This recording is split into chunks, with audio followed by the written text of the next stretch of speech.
Mais qui est Le Corbusier? Charles-Édouard Jeanneret, gris, né à La Chaux-de-Fonds, à quelques pas d'ici, né dans une famille d'horlogers, une mère musicienne, un frère virtuose de la musique, et lui qui doit trouver sa voie. Sous la houlette de Charles Lesplatenier, qui le guide, il se lance dans la gravure, graveur sur boîtier. Et puis, au fil du temps, il s'essaye au dessin, à la peinture, à différentes choses. Il aimerait devenir peintre, mais Charles Lesplatenier ne le voit pas en peintre, pas assez de talent. Et donc, il lui recommande de partir vers l'architecture. Il arrête l'école d'art et il part voyager. Et à son retour de voyage, il commence en fait à construire des maisons grâce en fait à l'aide d'autres architectes qui sont conseillés par Charles Lesplatenier. La première maison, la Villa Falais, la deuxième, la Maison Blanche, la Villa Falais dans un style sapin que Lesplatenier a bien développé, et puis ensuite la Maison Blanche qu'il construit pour ses parents. Et puis au fil du temps, il voyage encore, et il va en Grèce, en Turquie, il va à Berlin, Munich, Paris, il rencontre les frères Perret, qui sont plutôt dans le béton. Il apprend, et il continue d'apprendre. Et ces 30 premières années lui permettent en fait d'acquérir un petit savoir-faire en architecture qui met au service de la Villa Schwab, M. Schwab en fait étant un industriel chaux-de-fonnier. Et puis, M. Schwab, il invite Le Corbusier pour un peu redessiner en fait le plan, parce qu'ils ont un certain budget, mais malheureusement, M. Schwab, il aimerait plus de choses. Et puis, Le Corbusier, il accepte. Il est jeune, il ne comprend pas encore comment dire non. Et puis, arrive ce qui arrive, c'est qu'à la fin du gros œuvre, ils ont déjà dépensé l'ensemble en fait, du budget. Il se fait démettre de ses fonctions, il reste l'architecte de l'œuvre, il peut continuer en fait, à suivre l'œuvre, mais il risque beaucoup. Et à cette époque-là, si on se fait attaquer et qu'on est mis aux poursuites et qu'on ne peut pas répondre financièrement, eh bien, on peut aller en prison. Il s'enfuit, entre guillemets, il part à Paris, et là commence en fait une nouvelle épopée. Il rencontre Ozonfon, qui est un peintre, qui lui permet à lui de se lancer dans la peinture, et puis il développe, grâce au système domino que vous avez déjà vu dans les pays du Sud, ces ossatures en béton, qui permettent après de remplir avec des briques l'ensemble en fait, du bâtiment. On voit que dans ces années-là, ce qui est très important, c'est la lumière. C'est des éléments qui sont fondamentaux en fait, pour lui. La lumière en fait, et l'espace. Il s'associe avec Jeanneret, un cousin, qui vient le rejoindre à Paris, et ils ouvrent en fait, un bureau. Il y a environ 14 personnes qui travaillent en fait, de ce bureau. C'est déjà un grand bureau pour l'époque. Là, ce que vous voyez, c'est la maison mitoyenne, Roche-Jeanneret, en fait, à Paris. Donc, on était parti d'une petite villa, on commence en fait à avoir une mitoyenne, et puis on voit qu'il va jusqu'à Anvers pour construire différents autres objets. En 1932, la Villa Savoie, qui lui permet de mettre en pratique des principes, les 5 points d'une architecture nouvelle. Et on le voit là, en fait, c'est des pilotis, d'avoir des fenêtres en bandeau, puisque les pilotis permettent d'avoir une structure indépendante des murs porteurs, et ça permet d'avoir en fait, plus de lumière à l'intérieur en fait, des bâtiments.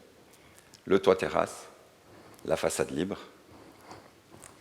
et le plan libre. C'est ça que ça permet, c'est qu'après, à l'intérieur, avec les piliers, on peut tout à coup mettre des murs où on veut et on peut avancer. Donc il pose en fait ces théories-là et il les pose face à l'académisme.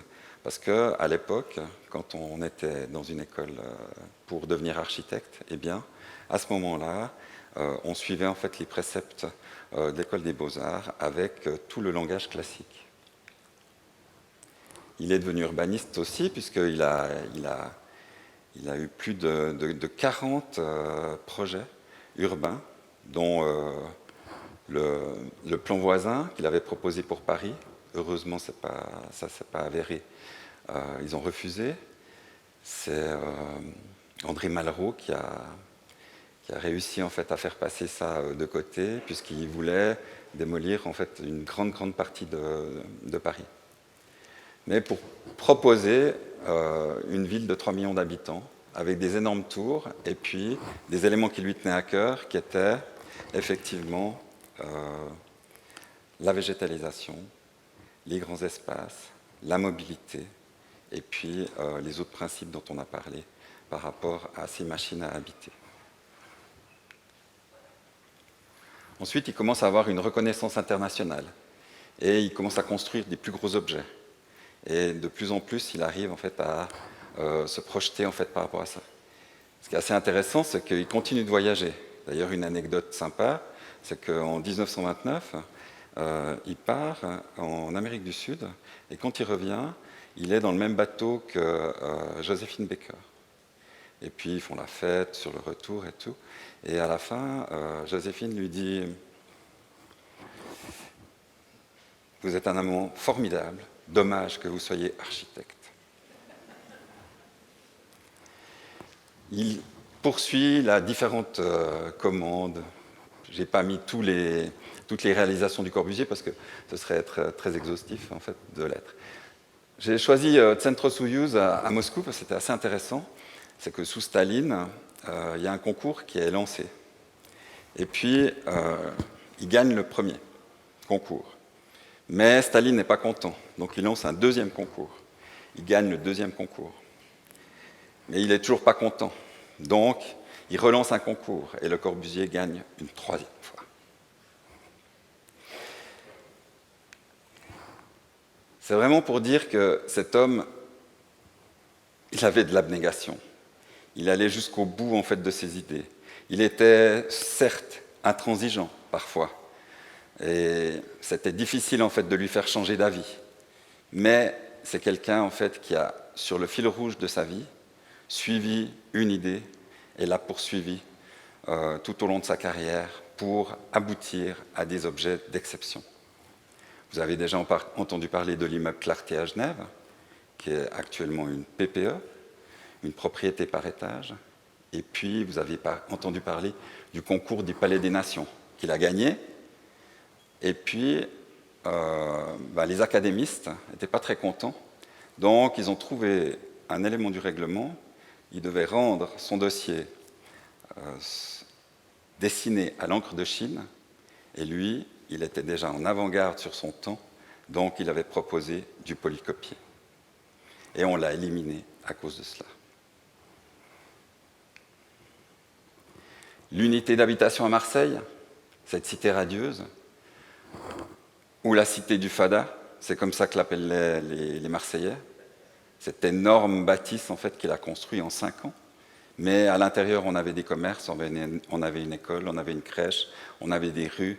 C'était vraiment un endroit où on pouvait habiter et puis partager en fait, différentes expériences, pas seulement en fait, se loger. Ce qui est intéressant, en fait, vous le voyez sur l'image tout en haut, c'était l'idée des duplex, c'est-à-dire que chaque appartement était en duplex.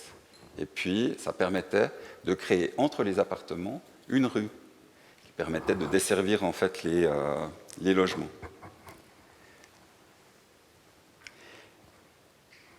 Les typologies et l'expression de ces éléments-là, j'y reviendrai tout à l'heure, elles sont basées sur le modulor. C'est donc une unité de mesure qu'il avait prise sur un homme d'1,83 m et sur lequel il a différentes fois mis en fait les bras comme ci, les bras comme ça, s'asseoir, etc. Il a trouvé la bonne hauteur, la bonne dimension pour que l'être humain puisse habité. À la fin de sa vie, voilà en fait qu'il reçoit une commande en Inde, à Chandigarh, et là il arrive en fait à construire un palais de justice, une assemblée, un secrétariat. Et ça, c'est véritablement l'œuvre de sa vie. Mais il continue toute sa vie à construire, à créer, à écrire, à peindre, à écrire. Il y a une correspondance extraordinaire entre lui, sa famille, ses amis, son ancien professeur, etc. Tout le monde a critiqué Le Corbusier, tout le monde critique évidemment les artistes quand ils font quelque chose. Le seul objet qui n'a pas été critiqué et qui a été ovationné par tout le monde, c'est la Dame de Ronchamp, à Belfort, juste à côté de chez nous. Ici, vous faites 40 minutes de voiture et puis vous avez une magnifique chapelle que vous pouvez visiter et qui vaut véritablement le détour. Le couvent de la Tourette, que j'ai eu la chance de visiter et même d'habiter pendant 2 jours, où vous avez des petites cellules et vous vivez comme les moines. C'est très particulier. Les dimensions, c'est celles du Modulor et du Corbusier. Et donc, c'est assez spartiate. Mais dans ce bâtiment-là, il a innové, il a mis des canons de lumière, il a mis différents éléments qui lui permettaient d'innover avec plus de créativité, toujours plus d'idées et plus de challenge qu'il proposait dans ses bâtiments. L'église de Firmeny, il est mort en 1965. Elle a été réalisée post-mortem par ses collègues qui ont finalisé cette église. Et encore, voilà, le modulor, des meubles, du design, de la peinture et du graphisme. Donc, aujourd'hui, on a un gars qui a réussi à réaliser 79 objets. Il a 17 objets classés au patrimoine de l'UNESCO. Et puis, il a 8000 dessins qu'il a laissés. Il y a 400 peintures. Il y a 37 livres. Et donc, qu'est-ce qu'on peut faire de plus?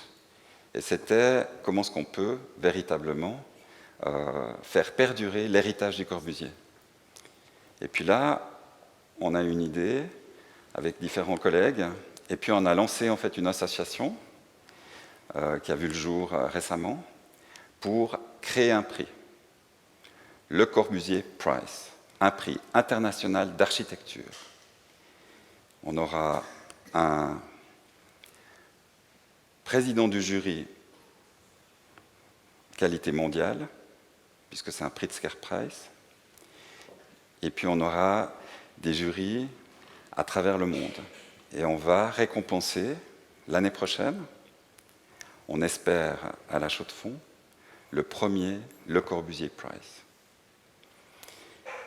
Et de cette manière-là, nous espérons que nous allons faire perdurer l'héritage du Corbusier, pas en tant qu'objet, pas en tant que livre, pas en tant que peinture, pas en tant que fauteuil ou mobilier, mais l'esprit du Corbusier, sa créativité, son innovation. C'était un des premiers qui parlait de durabilité, un des premiers qui a mis en cause la mobilité, qui mettait l'accent sur la végétalisation. Eh bien, on espère en octobre 2024 avoir nos premiers lauréats que l'on pourra récompenser. Merci.